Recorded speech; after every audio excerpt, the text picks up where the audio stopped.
pé, não vai ter almoço, né? Mas você pode vir. Vem que traga a sua esposa.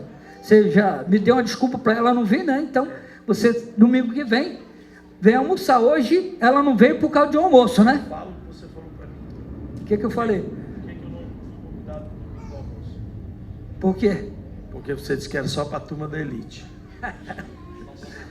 É isso aí, né? Mas só o bom amigo fala de verdade, né? Tem que ser amigo para dizer isso, não tem, né? Não, mas tá convidado, tá bom? Então, que Deus possa estar abençoando. Vamos orar nesse momento, para que Deus possa estar usando a vida do pastor Rogério para falar com cada um de nós aqui nessa manhã. Pai, em nome de Jesus, nós nos alegramos pela vida do nosso irmão. Senhor, muito obrigado, porque o Senhor tem usado o teu filho, Senhor, para abençoar, ó Deus, não só uma igreja, mas várias igrejas, ó Pai, que ele tem, ó Pai, feito, Senhor, viajado pelo estado, Senhor, ó Deus, para ajudar, ó Pai, a Convenção Batista Catarinense, Pai.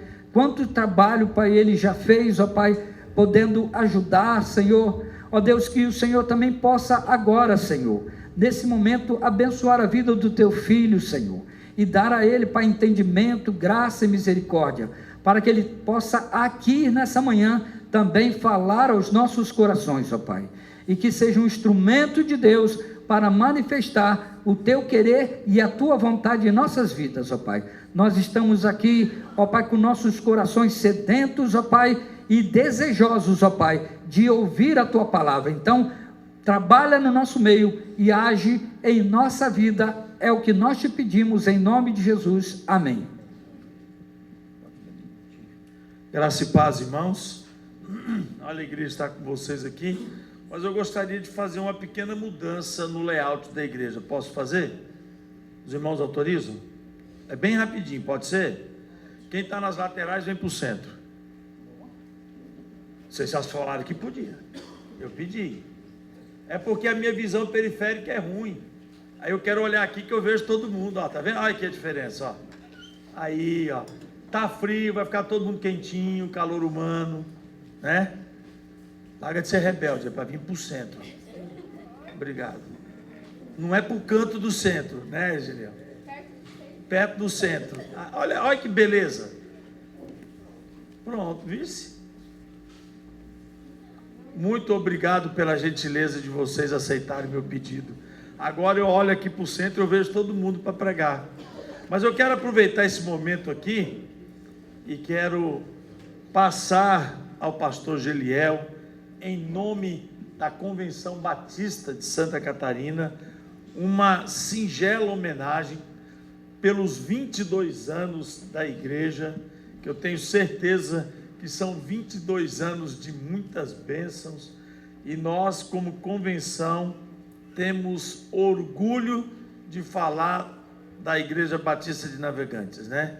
Agora a grande laranja mecânica, né? Não é laranja, né? Como é? É ver...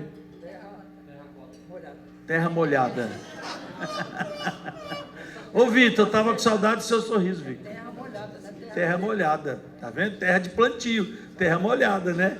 Gente, é uma alegria enorme estar aqui com os irmãos e comemorar 22 anos, né? Isso é extraordinário. Semana passada estávamos comemorando os 40 da PIB de Jaraguá. Então, a obra ela é assim, ela não para, né? E a igreja de vocês é uma daquelas igrejas que a gente tem orgulho de falar dela, porque é viva, é atuante, produz frutos. Pastor Geliel, na oração, falou de eu andar pelo estado, pela convenção. Outras igrejas já, só faltando desligar os aparelhos, já deu morte até cerebral, só falta enterrar. Outras já enterraram, prédios vazios, igreja centenária, com 5 pessoas, 9 pessoas, 10 pessoas, essas coisas não podem acontecer. Então, quando uma igreja com 22 anos, crescendo, florescendo, prédio novo, construindo, isso é a obra, irmãos, porque Deus está vivo. Se uma igreja está à beira da morte, a culpa não é de Deus, porque Deus está vivo. A culpa são dos que estão dentro da igreja, dentro do templo, dentro da denominação, que não é o caso da PIB de Navegantes, que tem sido um grande instrumento de Deus. Então, parabéns. Dê uma salva de palmas à PIB de Navegantes, porque ela merece. né? Guarde esse quadro com carinho, porque nós consideramos de verdade a PIB de Navegantes. Agora, passe esse quadro aí para um assessor aqui, por favor. A menina... Isso, aqui, ó. O rapaz do bigode bonito aqui, ó. Só o bigode que é bonito. Não sei, tem que estar dizendo. Eu pedi o Edu para me ajudar aqui. Obrigado, viu, Edu? Eu precisei de uma pessoa mais assim, baixinha, né? Cara, eu conheci a irmã dele, disse que é gêmea dele. Como é que foi possível essa desproporcionalidade de tamanho? Cadê ela? Ela está aqui não, né? Cara do céu, é uma desproporcionalidade absurda, né? Gente, o outro, aquele ali é uma homenagem da Convenção Batista Catarinense. Eliel, fica do lado de cá, por favor. Agora, esse aqui, na verdade, nós do Tolerância Zero criamos um selo. Qual é o objetivo desse selo? Identificar as instituições que têm responsabilidade no combate ao abuso sexual infantil. E nós, então, instituímos uma política muito criteriosa para dar o selo para a instituição que a gente considera ela é séria, ela é honesta e ela combate o crime do abuso sexual. E hoje eu estou presenteando a PIB de Navegantes com o selo 003, ok? O 001 foi da PIB de Jaraguá, o 002 foi da Igreja Batista Farol, em Joinville, e o 003 da Igreja PIB de Navegantes. Nós já falamos para mais de 100 lugares, só que nós não vamos dar o selo para todos os lugares que a gente foi falar.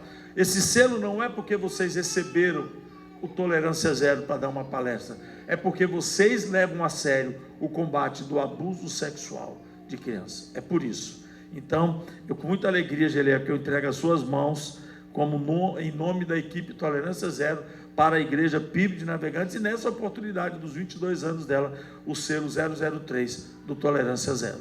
Então, Deus abençoe vocês e peço que sigam firmes no combate a esse crime, porque eu não acredito que exista um crime pior do que do abuso sexual infantil. Eu não acredito. Eu sou vítima do crime urbano. Eu fiquei órfão aos 9 anos de idade. Meu pai foi assassinado. Foi doloroso, foi terrível.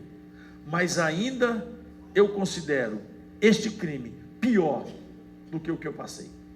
Porque é como deixar uma pessoa viva, morta por dentro. É terrível e nós não podemos tolerar e nem aceitar, por hipótese alguma. Por isso o nome do programa é Tolerância Zero. Amém? Vamos fazer uma oração? Mesmo assentados como estão, vamos orar, agradecendo a Deus por essa igreja poder receber este selo. Isso é muito importante. Pai, nós te agradecemos por esse momento e poder presentear a igreja com esse selo, reconhecendo de fato a importância que ela desenvolve e representa para nós no programa Tolerância Zero. Muito obrigado, Pai, por tudo. Nós te agradecemos em nome de Jesus. Amém. Obrigado, Giliel. Deus abençoe. Falando em Tolerância Zero, deixa eu contar uma história engraçada para vocês. Hoje eu ganhei um livro de presente e já está até guardado lá no meu carro, né? Eu acho que todo mundo aqui já deve ter tido acesso, né? Esse aqui é o livro Tolerância Zero, é o primeiro editado para auxiliar a igreja, para auxiliar os ministérios. Ele tem uma linguagem completamente cristã, bem teologicamente preparado, curtinho, que é para você ler numa manhã ou numa tarde, são só 86 páginas, muito bem objetivo, muito bem escrito. Ele foi prefaciado, esse livro foi prefaciado pelo pastor Rafael Abdala, que é o nosso presidente da Batista Brasileira, foi endossado pelo pastor Piragini Pascoal e endossado pelo pastor Judy Clay, que é o presidente da Pronobis, hoje uma das maiores editoras de livros cristãos do Brasil. E eu ia trazer um desse aqui, Geliel, para lhe dar de presente e, quem sabe, para alguns membros da igreja. Mas deixa eu te contar uma história. Eu vou fazer uma fogueira de 1000 livros. Sabe por quê? Quem está escrevendo não se preocupa com ponto, com acento, ele só descarrega conteúdo. Depois a gente contrata o corretor ortográfico, aí ele cuida desse trabalho. Depois a gente contrata o diagramador, ele cuida desse trabalho. Depois a gente contrata o capista, que ele faz a capa. E aí o cara que fez a correção ortográfica é de uma qualidade extraordinária. Ele já fez para não sei quantos mil livros, é um rapaz muito qualificado. E quando me apresentaram o trabalho via internet, a capa, a diagramação, tudo bonitinho, eu falei, pode rodar. Aí o cara ainda falou assim, vamos rodar 100 para ver como fica? Eu disse, não, faz logo 1000. Então fizemos 1000. Depois descobrimos que na hora de transportar o arquivo corrigido, transportou sem correção. E o livro foi editado sem correção. Esse aqui mesmo, eu já tinha doado para uma pessoa, eu fui lá e tomei de volta. Porque quem lê vai falar assim, o cara que escreveu esse livro é um analfabeto, ele não é advogado. Ficou com tantos erros bobos, medíocres, que eu não pude mais doar e nem vender esse livro. Então daqui uns 20 dias saem os novos e aí a gente volta a se falar. Mas o livro já está pronto e só vou te cobrar mais caro, que agora eu tenho que cobrar os que eu estou queimando, né? Já pensou, Geliel? 1000 livros, cara. Tem gente que fala, não, me dá assim mesmo que eu quero ler. Eu falo, não, depois como é que eu vou provar que tem um novo corrigido, né? Não dá. Então o livro está pronto, uma leitura muito gostosa e vai ajudar bastante a igreja. E não é só para a igreja, né? Você pode levar para casa, porque ensina você a entender espiritualmente, de forma cristã, como lidar com essa questão. Porque, gente, o abuso sexual infantil, deixa eu dizer uma coisa bem clara para você. O abuso sexual infantil não é só tratar de pecado, é crime. Crime não se trata em gabinete pastoral, psicopata, seja lá o que for. Padre, pastor não tem que lidar com crime, lida com pecado. Crime é na justiça, é na cadeia. Então nós como cristãos precisamos entender que há uma diferença entre tratar o criminoso e tratar o pecador. Eu estou pronto para perdoar, eu perdoei os caras que mataram o meu pai, mas eu me senti aliviado com eles na cadeia. Eu estou pronto para perdoar o pedófilo, desde que ele seja perdoado na cadeia, preso, longe do convívio social, porque ele não tem o direito de conviver em sociedade, pondo em risco as nossas crianças. Leve isso a sério. Foi uma doença, vamos tratar dele na cadeia. Foi demônio, vamos exorcizar ele na cadeia. Mas lugar de quem comete crime de abuso sexual infantil é na cadeia. Concordam comigo? Sim. Fechou. Eu vou pedir para colocar aqui o QR Code do telefone do WhatsApp. Esse QR Code aqui, não, o outro. Pode deixar isso aí por enquanto. Quem não me segue no Instagram? Só para eu saber quem está em pecado, já para orar por você. Então, pelo visto aqui, a senhora não acredita. Não, a senhora nem deveria ter confessado esse pecado. Porque Tiago, capítulo 4, versículo 17, diz que aquele que sabe fazer o bem não faz, peca. Então, não me seguir é pecar. Eu estou com 198.722 seguidores. Eu preciso de 200 mil, me ajuda aí, gente. Esse é o meu QR Code para você me seguir no Instagram. Lá, qual é a importância desse Instagram? Eu ter seguidores? Sim. Para quê? Para vários motivos, entre eles, fazer pressão popular. Nós tivemos casos que já estavam como perdidos, que voltaram, foram a julgamento, pessoas foram condenadas por causa das redes sociais. A pressão popular é tudo hoje. Em Minas Gerais, um desembargador inocentou um homem de 35 anos que mantinha relações sexuais com uma criança de 12. Qual foi a alegação do desembargador? Já tinham 3 semanas de relacionamento, já tinha gerado afetividade. Você consegue acreditar nisso? Pronto, se o desembargador falou, passou por essa instância superior, e aí? Aí veio a instância maior. A Constituição brasileira diz que o poder emana do povo. A galera foi para a rede social. E aí o desembargador virou vitrine. O colegiado entendeu que a pressão estava grande demais, que desde um pequenininho igual eu, até um de milhões de seguidores como o Nicolas, foi todo mundo para a rede social. O Tribunal de Justiça trouxe o caso de volta. Vamos reavaliar. Conclusão, o homem foi preso. Olha para você ver como que muda as coisas. E sabe o desembargador? Está suspenso. Adivinha por quê? Acusação contra ele do próprio sobrinho de ter sido abusado sexualmente por ele. Entendeu quem é que inocenta pedófilo? Então, para isso a gente tem rede social hoje. Eu sei que a gente gasta um tempão em redes sociais, curtindo vídeo, brincando, mas a gente também pode fazer coisa séria. E se você entrar no meu perfil, você vai encontrar mais de 1.700 postagens, e todas elas são instrutivas. Por quê? Mas eu entrei e tem um vídeo mostrando uma criança que teve um abuso assim. Me doeu muito. Como é que isso pode ser instrutivo? Lá você vai ver como é que aconteceu o crime. E você consegue entender como se prevenir a partir daquele caso concreto. Depois, quando você fica sabendo, você sai da bolha. Sabe qual é o maior problema hoje nosso? Vivermos dentro de uma bolha. A gente acha que o mundo é o nosso, que nós estamos vivendo. E não é. Na sua casa, graças a Deus, não teve o abuso, não teve o crime. Mas quando bateu 1 hora no relógio, que nós estamos aqui dentro, que já bateu, 1 hora. Nós entramos aqui 9 horas da manhã. São 10 horas. Eu posso dizer para você que agora já está computado no Anuário de Segurança Pública, no Disque 100 e nos veículos de segurança pública brasileira, 8 novas crianças vítimas de estupro. Porque a cada hora, 8 crianças sofrem estupro no Brasil. A cada hora. A cada 10 minutos, nós temos uma criança, mais de uma criança sendo vítima de estupro. Então, quando você vai para um perfil como o meu, você cai à realidade. A coisa não é como nós estamos pensando.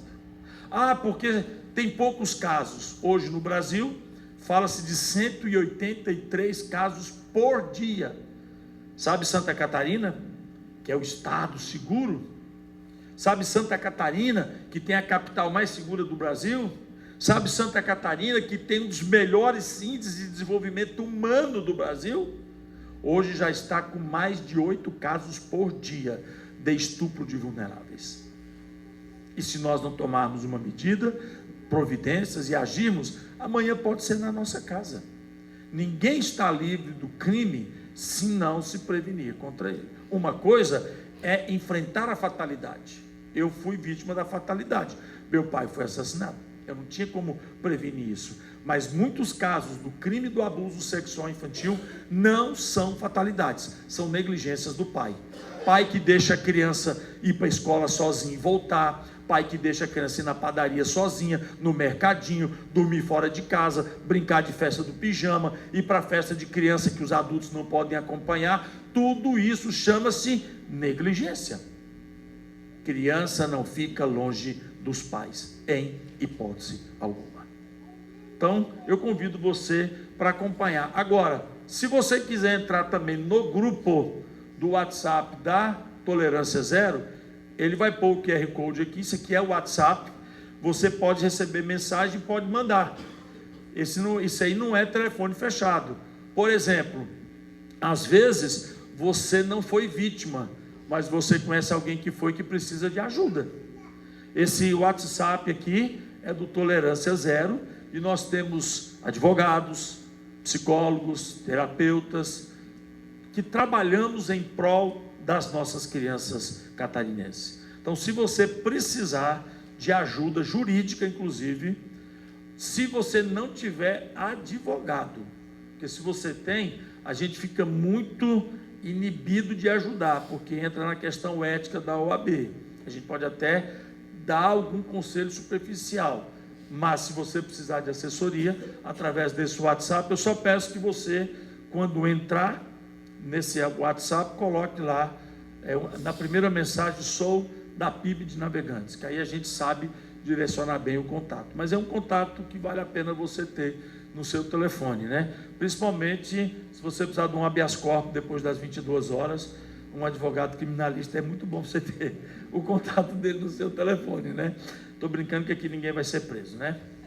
Mas vamos lá. O Geliel disse tomara. Ninguém nunca sabe, né? No Brasil de hoje, que tudo parece que virou crime, né? Hoje você não pode abrir a boca, não pode falar nada que vira crime, virou uma barbaridade. Feche os seus olhos mais uma vez. Pai, te glorificamos por estarmos na tua presença, e com muita alegria vivemos esses 22 anos da igreja, Pai. Obrigado pelo amor, bondade, graça e misericórdia da tua parte. Nós te agradecemos em nome de Jesus. Amém. Irmãos, hoje, no meu ponto de vista, nós não estamos aqui só comemorando uma data, mas nós estamos aqui celebrando a fidelidade de Deus ao longo de 22 anos. Tem um texto que as pessoas nem querem usar mais, de tão conhecido que ele ficou, mas eu sou obrigado a usar. Abra sua Bíblia aí em 1 Samuel 7:12. 1 Samuel 7:12.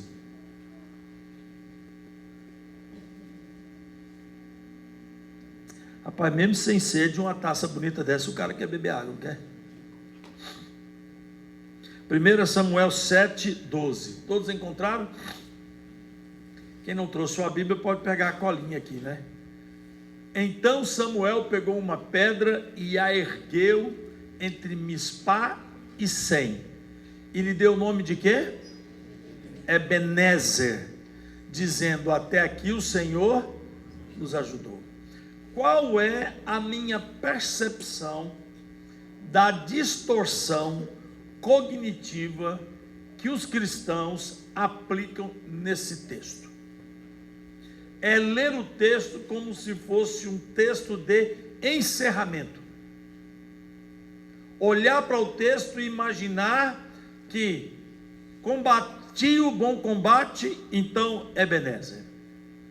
Caminhei a caminhada, Ebenezer. Ou seja, o que o profeta quer dizer é que pronto, cumprimos o nosso papel e fechamos com chave de ouro, porque até aqui o Senhor nos ajudou. Não. Esse texto remete para caminhadas contínuas, progressivas e vida futura. O que o profeta estava fazendo era chamando o povo para entender que até aqui, que nós paramos aqui agora, nós estamos entre Mispá e Sem. Até aqui, não caminhamos sozinhos, não andamos a sós, não ficamos à deriva, mas o Senhor, todos juntos, o Senhor nos ajudou. O que o profeta quer dizer com isso?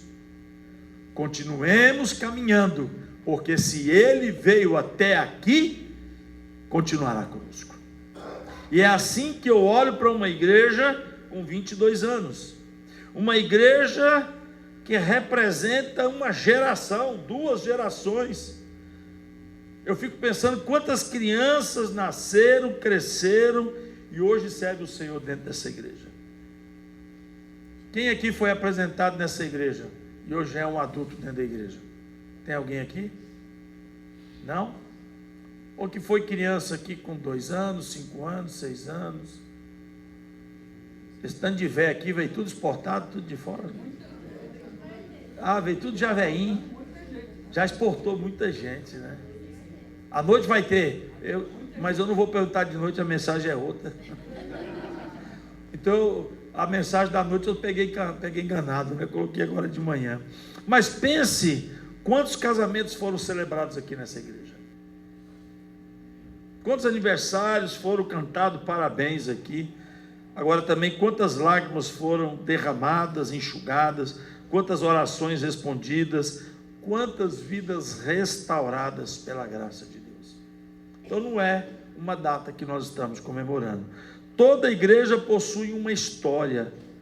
Agora, poucas podem dizer que nasceram da maneira como essa nasceu, e por isso está viva até hoje. Essa comunidade não surgiu no meio de disputas, divisões, conflitos, mas ela nasceu quando Deus moveu o coração de pessoas que se juntaram, ergueram com coragem o estandarte do Senhor, com um espírito de humildade, de cooperação, entendendo que o reino de Deus era maior do que os seus projetos pessoais. E aí temos a igreja PIB de Navegantes.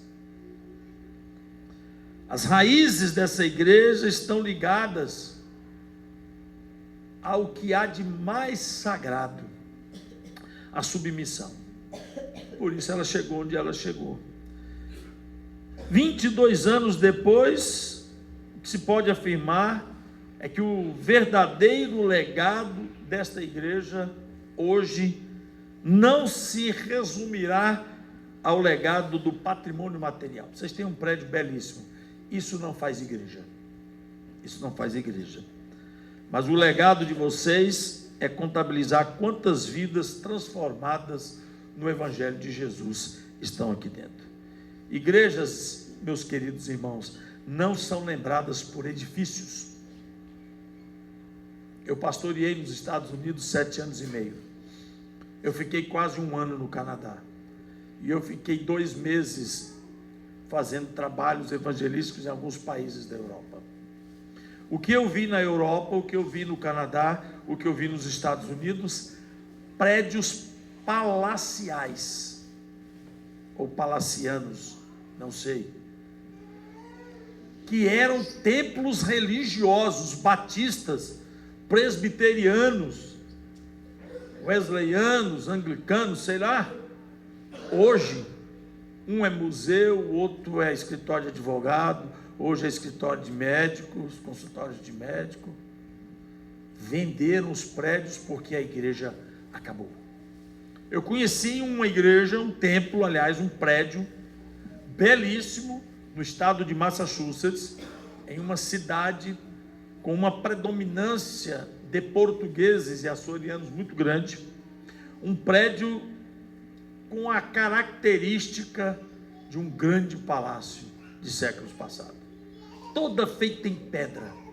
Pensa isso, do alicerce ao topo, pedras, ele é a coisa mais linda. A estrutura de madeira dela, meu Deus do céu, quisera eu poder ter um madeiramento daquele para fazer uma, sei lá, uma edificação no Brasil. Os vitrais dela, o cofre que está até hoje, porque ninguém conseguiu tirar lá de dentro, o cofre dentro do escritório da igreja, cabe 3 adultos dentro dela, do cofre. Eu nunca vi nada que veio importado da Europa, um cofre de estrutura metálica, a coisa mais linda. Uma igreja que foi riquíssima, poderosa, e que foi praticamente doada para um grupo de brasileiros, porque não tinha mais crente suficiente para pagar a conta de gás da igreja. Que lá o que é mais caro não é a luz, não é a água, é o consumo de gás no inverno.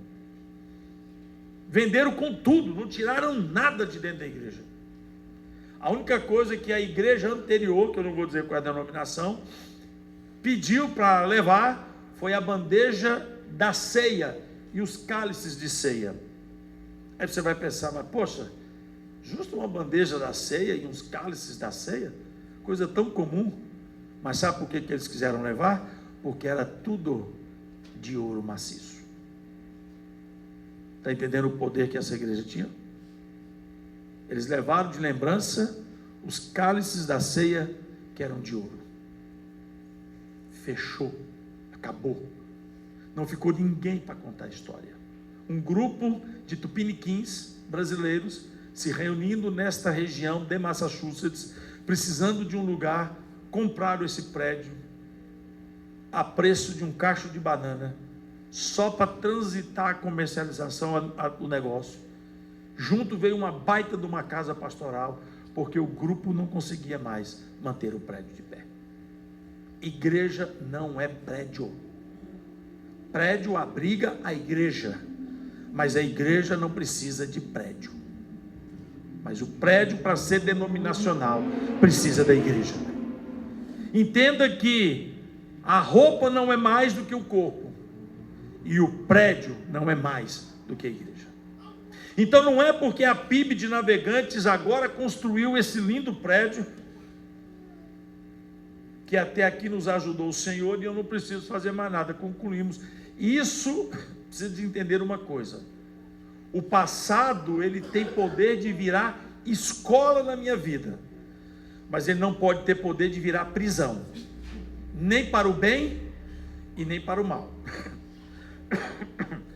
Tem pessoas que permitem o passado o aprisionar prejudicialmente. Ouviu algo ruim, teve uma desavença, teve um desencontro, teve algo ruim, e aquilo fica guardado no coração dela, e ela passa a vida toda prisioneira daquele passado. Inclusive o tema que a gente aborda, que é o tema do abuso sexual infantil. Pessoas que são abusadas, esse trauma vai com ela a vida toda, se não houver uma reação interna dela com o apoio de pessoas que não tiverem esse problema.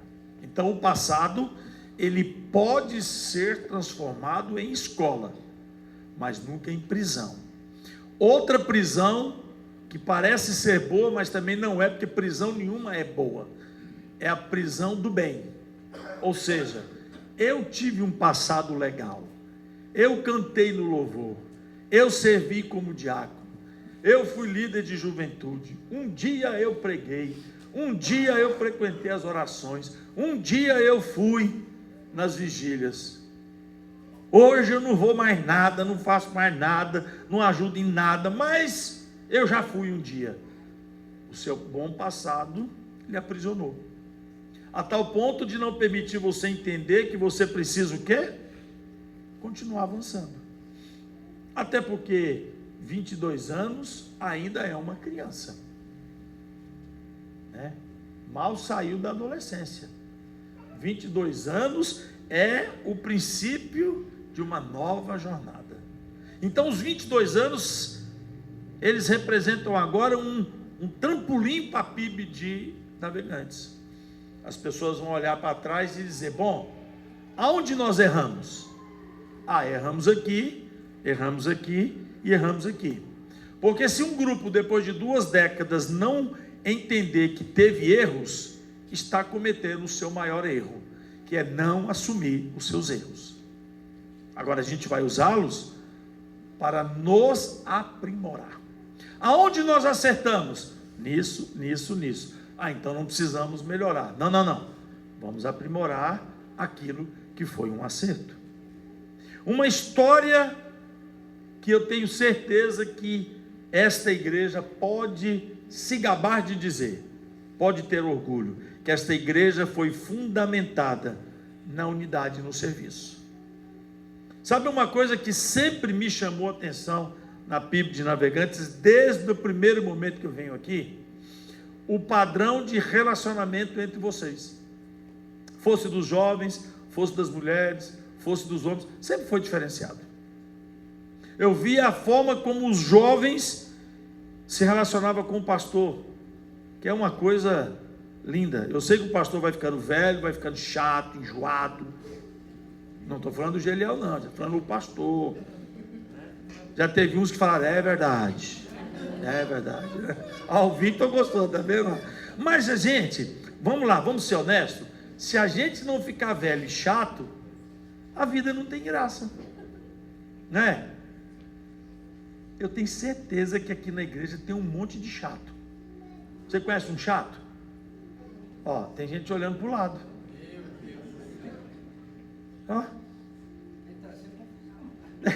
Não, pera aí, eu vou chegar lá. Mas eu perguntei, você conhece um chato? A pessoa olhou para o lado.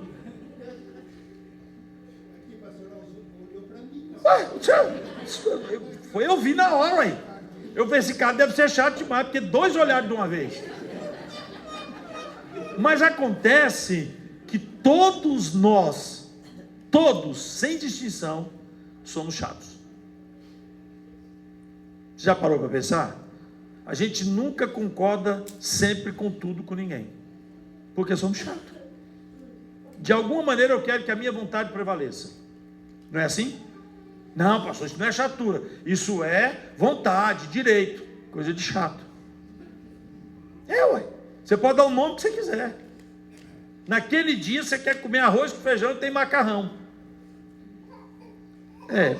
Tá gostoso, mas podia ser arroz com feijão, coisa de chato.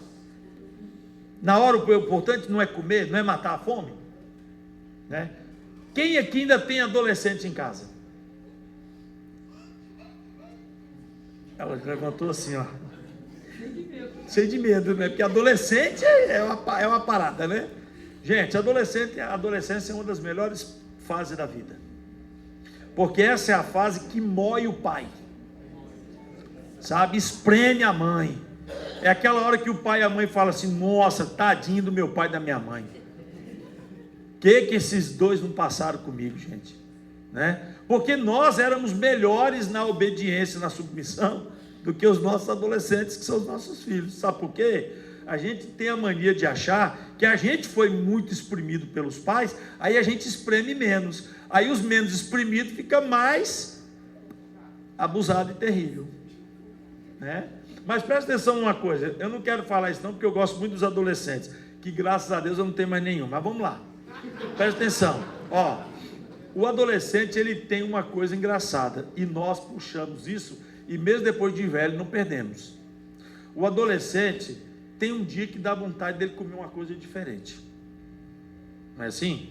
Aí ele abre o armário, cara, tá cheio de comida, mas ele não acha nada. Ele abre a geladeira, né? Tá cheio de coisa, e ele fala assim: não tem nada para comer? É assim ou não é? Ele faz ou não faz assim? O pai traz ele para o almoço na igreja. Tem arroz, feijão, farofa, carne, maionese, salada. Aí o pai fala assim: pastor, eu vou ali rapidinho buscar um negocinho para meu filho comer, porque ele não come nada disso e já volto. Você nunca viveu isso? Eu já passei por isso. O cara voltar com um saquinho de nuggets do McDonald's, uma porcaria de comida, porque aquilo o filho não come. É chatura de adolescente. E nós somos desse jeitinho com Deus, desse mesmo jeitinho. Por isso a gente acaba transportando para o relacionamento pessoal da igreja a mesma chatura. Nada está bom, ou sempre as coisas precisam de algo. Parece que nunca a gente está satisfeito com Deus. Você prestou atenção? Eu queria algo diferente, que seja além do ar que eu respiro, além da saúde que eu tenho, além da vontade e disposição de viver, além de acordar todos os dias, além de abrir a torneira e sair água, além de abrir o chuveiro e ter água quente, além de ter um copo d'água fresquinho. Eu queria algo que parece que está faltando na minha vida, porque na verdade nós vivemos sempre dentro de uma perspectiva muito pessoal. Mas o reino ele não prospera se a visão não for universalizada. E aí a relação precisa ser universalizada na igreja. Eu posso ser chato, você pode ser chato, porque nós somos mesmo, mas quando se fala de igreja, de reino, a vontade ela é comum, o desejo é comum, o propósito é comum, é para a glória de Deus. Aí a igreja faz 23, 24, 25, 30, 40, até Jesus voltar. Porque essa coisa de falar, não, lá na igreja dá muita confusão. Igreja é lugar de dar confusão. Ué, se você não quer confusão, não venha para a igreja. Vá para o cinema, vá para o teatro, que lá fica um monte de gente fazendo uma coisa, e você tem que engolir aquilo, paga para ouvir aquilo, engolir aquilo, e vai embora para casa. Aqui não. Aqui você não paga para ouvir, nem assistir nada. Aqui você faz parte do que você está assistindo e do que você está vendo. E aí é lógico que vai dar confusão, porque aí entramos todos nós como atores da peça que está acontecendo. É diferente de um teatro, de um circo, que você vai lá para assistir. Agora, o que traz problema não são as dificuldades convividas na igreja, não são as bagunças, são aqueles que ainda não entenderam que fazem parte do processo. Porque quando ele entende que ele faz parte do processo, as confusões passam, a bagunça vai embora, porque o bem comum prevalece. É igual a família. Você já viu alguma? Existe a família perfeita? Existe a do vizinho, que é sempre melhor do que a nossa. A do meu irmão, que os filhos dele é sempre mais educado, né? A do meu primo, que, cara, os meninos são um exemplo, né? Se brincar, ela troca com os seus, só ela não fala. Não existe nada. A família perfeita é um mito, mas existe a família abençoada, que é aquela que Deus nos deu. E a igreja é assim. Existe a igreja perfeita? Não. Mas existe a igreja abençoada. Qual é? Aquela que Deus me colocou nela. Porque não sou eu que escolho para que igreja eu vou. Eu não aprendi isso. A Bíblia está dizendo lá na igreja primitiva que o Espírito do Senhor acrescentava diariamente os crentes à igreja. Se você está aqui hoje no privilégio dos 22 anos, você tem que entender, você está aqui para a glória de Deus. E você foi um predestinado. Eu sei que Batista não gosta dessa palavra, tem medo dela. Mas ela está lá em Efésios. E eu me sinto predestinado. Agora já posso ser excluído do hall de pastores batistas. Pronto. O que tanto procurava, eu acabei de soltar agora. Eu só não sou calvinista. Eu sou cristocêntrico, porque quem derramou o sangue por mim foi Jesus, não foi Calvino. Pronto, só isso. Agora, se vocês queriam um pretexto, já tem. Mas a predestinação é um pressuposto de pessoas que foram escolhidos para algo. Então vocês foram predestinados para serem bênçãos nessa igreja. Porque, gente, você tem noção do privilégio de fazer parte de um corpo que o Senhor está trabalhando e edificando para transformá-la num instrumento da glória dele nessa terra? E completar 22 anos, Geliel, com igrejas de 40 anos de porta fechada. Igreja não, prédios, né? Prédios de 40, 50 anos em Santa Catarina, fechado, trancado, que os craqueiros foram lá, arrancaram até os fios da parede, não tem mais nada. E vocês com 22, dando uma lição de vida, de história e de crescimento. Quem é que faz isso? Deus. Mas ele vem pessoalmente, ele manda os anjos dele? Ele faz como? Reunindo-nos como igreja, como corpo e como povo. É uma igreja, portanto, que eu posso dizer que é fruto saudável de relacionamento. Eu não tenho dúvida quanto a isso. E os irmãos precisam nutrir isso. Os irmãos precisam manter isso muito forte dentro de vocês, para que nós consigamos avançar cada vez mais para o alvo, que é Jesus Cristo. Por isso, Deus abençoe esses 22 anos, que eles avancem, e que não deixe as chaturas, as dificuldades, as adversidades serem empecilhos. Eles podem ser temas de debate, pode ser tema de discussão, mas nunca de empecilho de crescimento e prosperidade. É como uma família, a gente briga, vira dos avessos, mas amanhã um está usando roupa do outro, um está usando perfume do outro, porque família é assim, e igreja também é assim. Eu completei oficialmente como batista 30 anos de ministério pastoral, e me aposentei do ministério pastoral de arrebanhar, pastorear a igreja. Eu não pastoreio mais igreja. Eu fui convidado para ser diretor executivo da Convenção Batista Catarinense, que é um ministério, mas não é um ministério com a honra e a glória de um ministério pastoral. Eu digo para você, porque eu sei o que eu estou falando. Subir nesse púlpito aqui, não tem nada que substitui isso. Nem ser presidente de convenção, nem diretor executivo, isso tudo é nada comparado a um homem que sobe num púlpito para pregar o evangelho de Jesus. Eu aceitei porque estava aposentado. E agora estou me preparando, Geliel, me preparando para em breve, mas muito em breve, me despedir da função de secretário executivo. Estou mais próximo de ser o ex-secretário do que ser o diretor executivo. Estou caminhando para me despedir, porque eu estou tão realizado no projeto de combate ao abuso sexual, que eu não quero dividir mais meu tempo, nem com o escritório de convenção. Eu quero vidas. Eu estive no meio oeste, em 4 dias, eu dei 13 palestras para 800 jovens, de 13 a 17 anos. Só em 2 palestras, 6 adolescentes chorando, vieram me pedir ajuda porque tinham sido vítimas de abuso do pai, do tio, do primo e do vizinho. São vidas. Sabe qual é o papel da igreja? Resgatar vidas. O grande problema do Rogério palestrante é o seguinte: eu fui convidado para dar palestra numa rede de supermercados. Aí me preparei, peguei meu computador, tirei tudo que tinha de igreja, escondi numa pasta, que eu fui tipo 007, né? Agente secreto. Porque se você mistura igreja e tal, aí os caras ficam com aquela bobagem. Ah, isso talvez não vai dar certo. Aí fui. Vou te falar qual é o meu problema como palestrante. Aí eu palestrei, era para ser 40 minutos, já estava dando 1h20, o tempo correndo, e o povo ali, era uma palestra motivacional, e o povo chorando, e era para ser motivacional, né?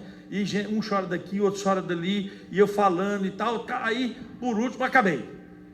Aí o dono do supermercado: uai, mas foi rápido. Eu falei: não, deu 1h25. Uai, eu achei que não tinha dado nem os 40 minutos. Sabe qual que é o problema de um pastor? É que ainda que ele se disfarce de qualquer coisa, ele continua pastor. Eu fui para dar uma palestra e preguei para o povo. Aí o povo começou a chorar, quebrantar o coração. Aí eu descobri agora quantos adolescentes, Geliel, a igreja de Jesus está libertando por meio da tolerância zero. Mas são muitas. Eu disse: eu quero lá ficar sentado em escritório, arrumando rolo de pastor, esse povo que se vire. Vou atrás de vida dos jovens. E daqui a pouco vocês vão receber minha notícia aqui, da minha festa de despedida, e vou convidar vocês. Estou falando de coração. Eu quero dedicar o meu tempo para fazer o que vocês fazem aqui: ganhar vidas. Meus parabéns pelos 22 anos de vocês. Vocês merecem os parabéns. Deus abençoe vocês. Vem cá, pastor Geliel. Vamos ficar todos de pé.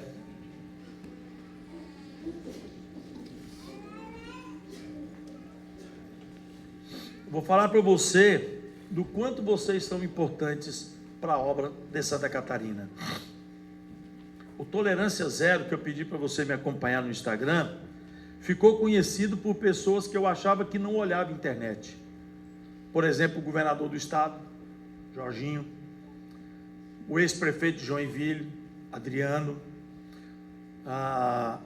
Magno Malta de Brasília, o senadora Damares. Se você entrar no meu perfil, você vai ver eu tendo vídeo com eles. Por quê? Porque eles viram o projeto e eles começaram a apoiar o projeto. E Santa Catarina está começando a abrir as portas para ser o primeiro estado, pastor Geliel, a ter uma secretaria permanente de combate à pedofilia no Brasil. Já pensou o que é isso? E sabe por meio de quem? De um pastor batista.